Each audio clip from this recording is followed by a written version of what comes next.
Salut les amis, bonjour à toutes et à tous, j'espère que vous allez bien. Bienvenue sur votre chaîne de News Gaming pour un débrief du State of Play diffusé hier par Sony PlayStation. Ma vidéo arrive un petit peu tard, mais elle est là. Désolé, je ne pouvais pas faire autrement. On va aborder aujourd'hui donc le débrief de ce State of Play et puis voir ce qui a été, ce qui n'a pas été, parce que oui, il y a eu de très très belles choses. Dans l'absolu, c'était un vraiment bon State of Play, mais malheureusement, il y a certains détails qui dérangent un petit peu et on va faire le point ensemble les amis et en abordant bien évidemment les annonces majeures de Sony pendant cet événement d'hier soir. Allez les amis, on commence tout de suite. Allez, c'est parti.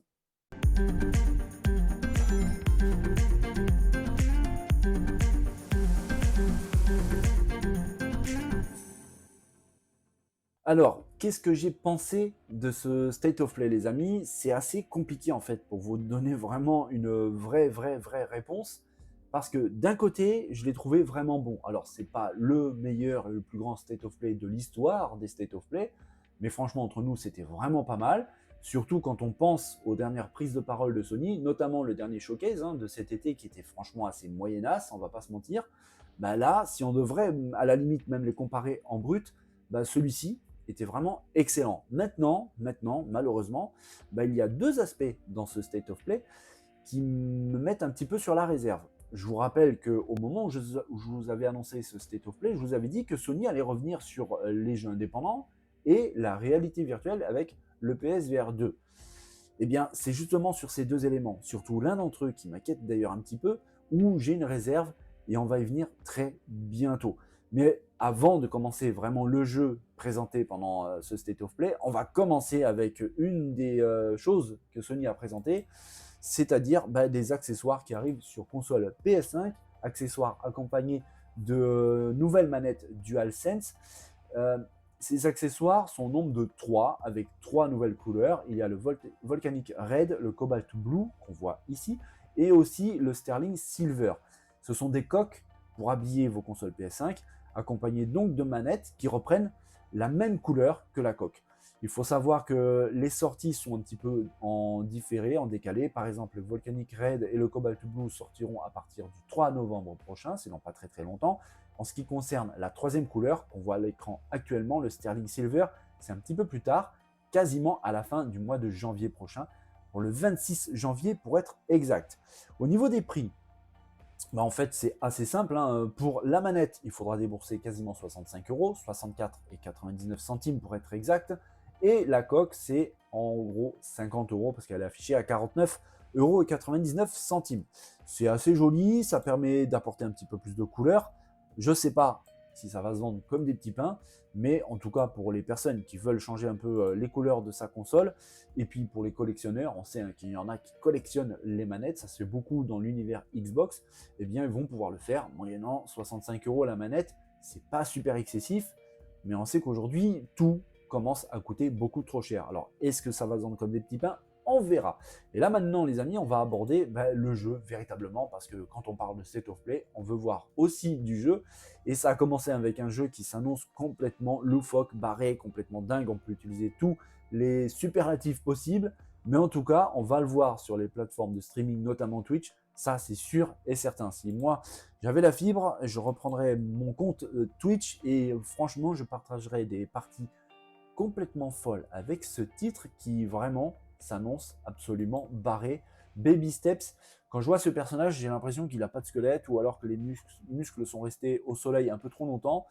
Toujours est-il qu'on voit à sa démarche que c'est pas très assuré tout ça. En plus de ça, le terrain ne l'aide pas particulièrement, et c'est d'ailleurs le but du jeu, c'est de le faire avancer le plus loin possible en prenant en compte son équilibre un peu bancal, sa morphologie un peu bancale, et le terrain très bancal. On va voir, les amis, que ce personnage a beaucoup de mal à se déplacer, et il est très facile pour lui de faire ça, c'est-à-dire se ramasser sauvagement la face sur le sol plus ou moins mou, plus ou moins dur.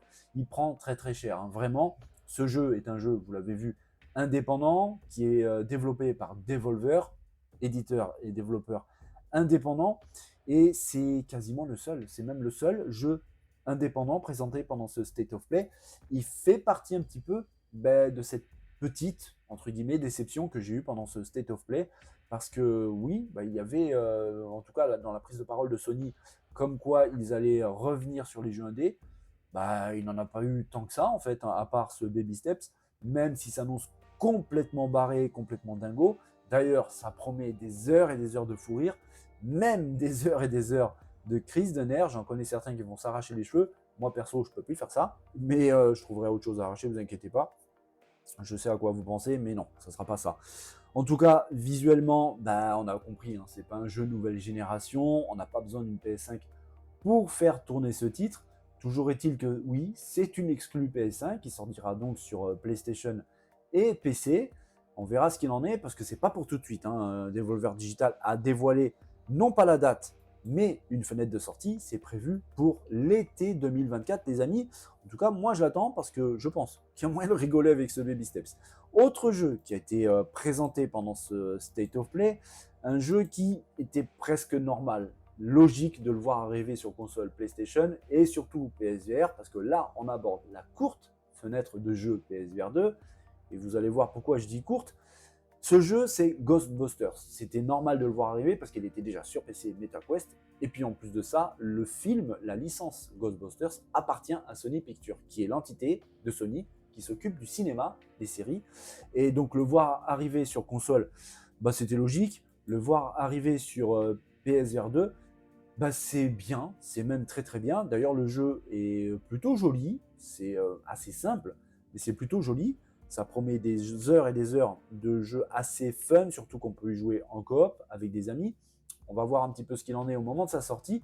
Toujours est-il que oui, ça fait du bien de voir ce petit Ghostbusters 2 qui arrive donc rapidement le 26 octobre prochain sur PC, sur PS5 en mode VR et sur Xbox aussi, bien évidemment pas en VR. Là, on verra ce qu'il en est pour la réalité virtuelle de Sony qui me fait un petit peu peur. Et heureusement qu'il y a un éditeur, développeur majeur qui a envie de développer, de sortir des jeux sur PSVR 2. Cet éditeur, bah, c'est Capcom. Et heureusement qu'ils sont là, heureusement qu'ils ont présenté ce Resident Evil 4 VR qui d'ailleurs, au passage, techniquement, il met la barre très très haut, hein. C'est vraiment magnifique avec des textures hyper fines, très détaillées, des effets de lumière vraiment bien sentis et une ambiance forcément Resident Evil. Ça s'annonce vraiment pas mal. On verra ce qu'il en est au moment de sa sortie parce que l'ambiance, en tout cas folle, elle est là. Normalement, c'est prévu pour cet hiver sans trop de précision. Et quand on sait que l'hiver déborde aussi sur l'année prochaine, on a hâte de le voir arriver. Mais en tout cas, ça s'annonce vraiment fou. Et comme je disais, heureusement que Capcom est là. Parce que si Capcom n'était pas là, des jeux PSVR 2, on serait en train de les chercher actuellement, les amis. En plus de ça, ce Resident Evil 4 VR mode a l'air vraiment fabuleux. On a hâte, et comme on le voit à l'écran, c'est pour cet hiver sans plus de précision. Il y a eu une belle surprise. Je vous avais dit au début de cette vidéo qu'il y avait tout de même de belles surprises pendant ce State of Play, et ça rejoint donc les choses vraiment, vraiment positives de cet événement de Sony. Mais c'est ceci, ce qu'on voit à l'écran, le DLC Separate Ways, avec l'apparition, la confirmation dans ce DLC, et on le voit à l'écran, de Ada. Et ça me fait vraiment plaisir parce que c'est un des personnages les plus charismatiques de cette licence mythique qui est Resident Evil. La voir arriver, je la trouve superbe dans ce mode en VR. Franchement, ça s'annonce vraiment excellent. J'ai vraiment hâte. Normalement, hein, ce DLC sera disponible pour le 21 septembre prochain. Petite erreur, hein, ce n'est pas un DLC en VR, mais bien en mode normal. En tout cas, ça s'annonce superbe. Elle est parfaitement bien modélisée. Ça fait vraiment très très plaisir de la voir revenir. Donc on a hâte. Je pense que les fans de Resident Evil, vous devrez avoir hâte de voir ce DLC débouler donc pour Resident Evil 4. Autre jeu qui a été présenté, redévoilé, parce qu'en fait ils sont déjà arrivés dessus, c'était pendant justement le showcase de l'été dernier. C'est une sorte de, allez, on va dire franchement de Splatoon, mais pour la PS5.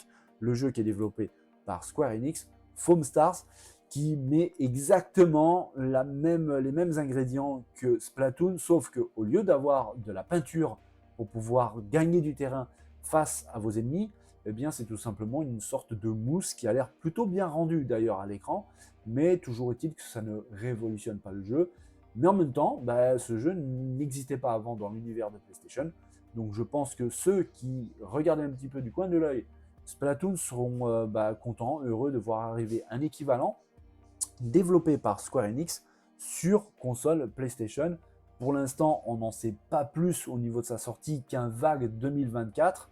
C'est assez vague, il n'y a pas de précision, mais il sera présent pendant le Tokyo Game Show de bientôt parce que c'est en fait c'est la semaine prochaine. Hein. Dès le 21 septembre, le TGS ouvre les portes et Foamstar sera présent, peut-être même d'ailleurs, pourquoi pas, que Square Enix en profitera pour dévoiler une date de sortie un peu plus précise. Pour l'instant, c'est confirmé pour, hop, je cale ça, pardon, pour l'année 2024. Pardon, j'étais un peu perturbé. Autre jeu qui a été redévoilé pendant ce State of Play, celui-là, il a l'air assez pas mal. On voit d'ailleurs la vidéo, c'est marqué juste en bas, ça vient de disparaître, que la vidéo mixe des phases de gameplay et de cinématique. Mais en tout cas, ça s'annonce péchu, beaucoup d'action, assez fun peut-être. Ghost Runner 2 arrive donc bientôt. Pour la date, je ne sais plus, il y a beaucoup de choses. Si c'est fixé pour le 26 octobre prochain, on peut d'ailleurs déjà le précommander sur PC, Xbox Series et PS5, car oui, vous l'avez compris, ce n'est pas une exclue PS5, il sortira aussi sur les autres plateformes. En tout cas, ce Ghost Runner 2, perso, me plaît. En tout cas, j'ai bien envie de mettre la main dessus pour voir ce qu'il en est, parce que dans les vidéos, ça me parle. On verra un petit peu plus tard. Autre jeu qui a été présenté et qui me parle aussi, moi, je suis pas super fan des jeux multijoueurs, mais franchement, j'aime ça. J'ai des super souvenirs sur, par exemple, Call of Duty ou Battlefield. Là, ce titre est un jeu en coopératif, à la troisième personne.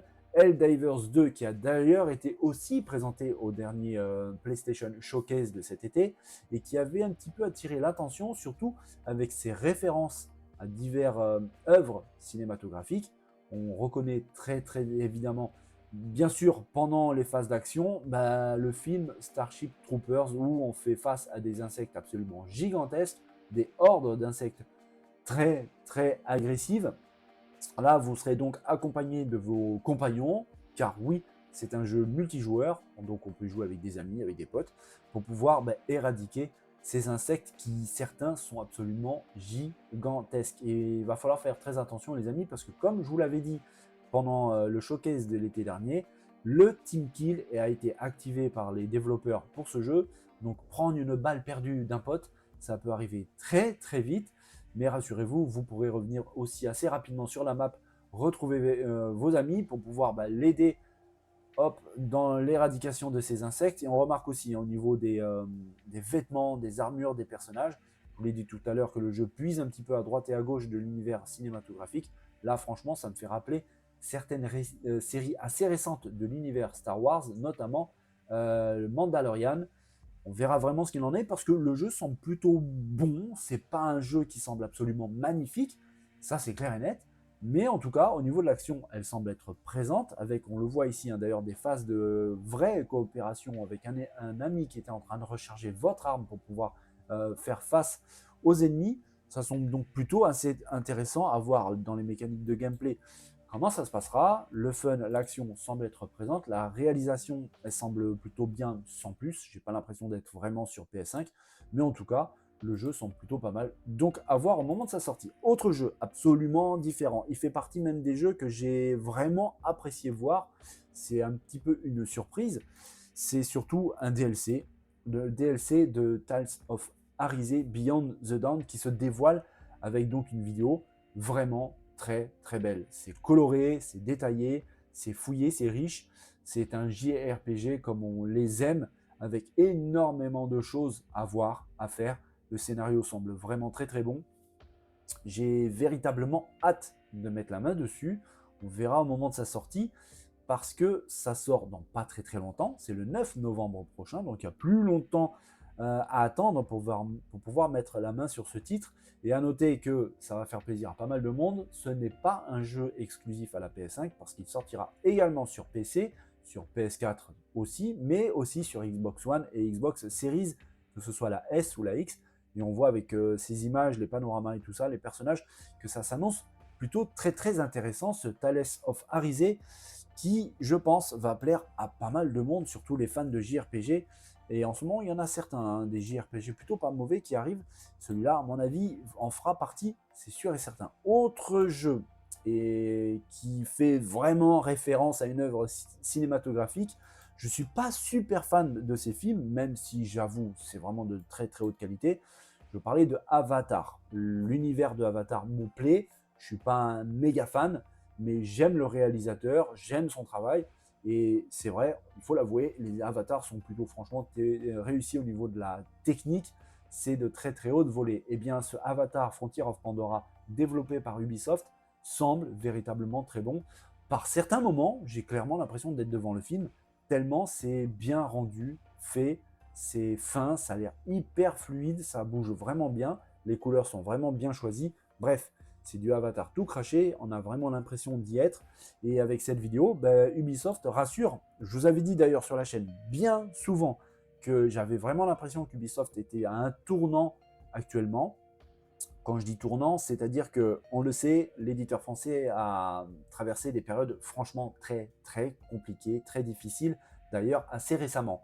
Il y a encore une grosse épine qui traîne dans leurs pieds, c'est Skull and Bones, mais dans l'absolu, je vous l'avais dit sur la chaîne, je sentais le vent tourner pour l'éditeur français, et tant mieux. J'avais dit qu'il y a une certaine positivité qui revient, de bons jeux qui arrivent, par exemple The Crew Motorfest. Il y a donc cet Avatar qui semble vraiment très très bon. Il y a le prochain, Star Wars Outlaws aussi, qui semble absolument incroyable. Bref, le vent tourne pour Ubisoft. C'est excellent, c'est une très très bonne nouvelle. En tout cas, moi je trouve, parce que comme je dis souvent, derrière tout cet argent, derrière ces compagnies, ces multinationales, ces développeurs, eh bien, il y a des personnes, des humains comme vous et moi qui ont besoin de manger, qui ont des familles, des enfants. Et si ça ne va pas, ça peut poser véritablement de très gros problèmes. Et si ça va, tant mieux. Là, pour Ubisoft, ça semble partir un petit peu dans le vert. Donc, tant mieux. Cet avatar semble excellent. Quand on voit ces phases d'action, ça a l'air vraiment prenant. J'ai vraiment hâte d'y être. J'avais beaucoup aimé le Avatar 2, même si je ne suis pas super super fan de l'univers de Avatar. J'ai vu le 2, je l'ai trouvé vraiment très très bon. Et là, ce jeu, Frontier of Pandora, s'annonce vraiment excellent. Autre jeu qui s'annonce excellent, et pourtant j'avais un petit doute quand il avait été présenté justement au dernier PlayStation Showcase, c'est Marvel Spider-Man 2. Oui, Spider-Man 2 qui arrive donc bientôt, c'est une exclue PS5, et dans cette vidéo de ce State of Play, j'ai été agréablement surpris parce que oui, j'ai clairement l'impression qu'au niveau de la technique, du graphisme, Insomniac Games a fait passer son titre à un cap assez important. Je l'ai trouvé bien plus beau, bien plus détaillé et surtout plus nerveux que la première fois. Là, vraiment, j'ai clairement l'impression d'être devant un jeu nouvelle génération, en tout cas sur PS5. Ça s'annonce plutôt très très bien. J'ai vraiment hâte de voir un petit peu tous les previews, tous les tests de tous les youtubeurs sur Internet, sur YouTube.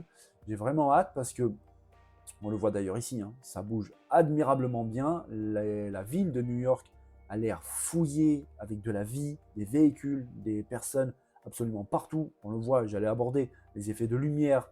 Ça s'annonce vraiment très très bon. À noter d'ailleurs que la map de Spider-Man 2 est normalement 2 fois plus grande que dans le premier Spider-Man.